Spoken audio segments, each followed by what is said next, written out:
Okay, so I mentioned early on in the channel that it was, I welcome criticism, right? But I also said that I'll push back as well if I don't agree with you. So I'll just quote, unquote something that was said in regards to their maybe disapproval or, about the brewery being out of service. There's enough out of service buildings to begin with. Well, prototypically, this brewery is out of service. But there was a quote thrown in out of context by, a respectable model railroader. And the quote goes as follows: a model railroad needs to have a reason, a purpose for operating.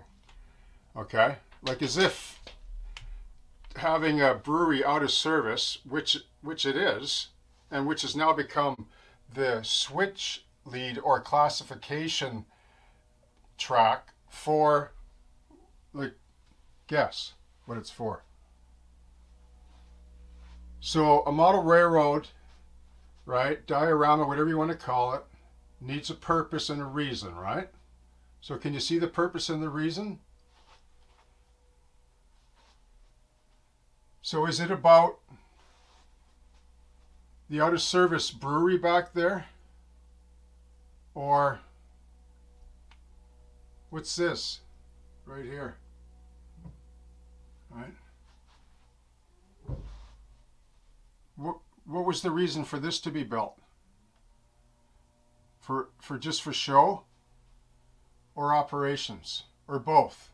And then what about this warehouse here that I had to compress that is also prototypically out of service, but I put it in service with artistic license or whatever term you want to use. So I guess this model railroad at like 10 feet, like just this section alone, like module A, 10 feet, has no reason or purpose. And then furthermore, module C, which is half done, and then of course module C, which I haven't even got to.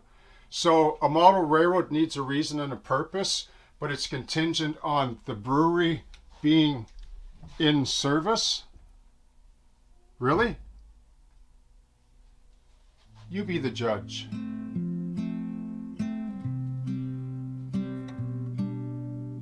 What's the reason for this railroad? Cheers.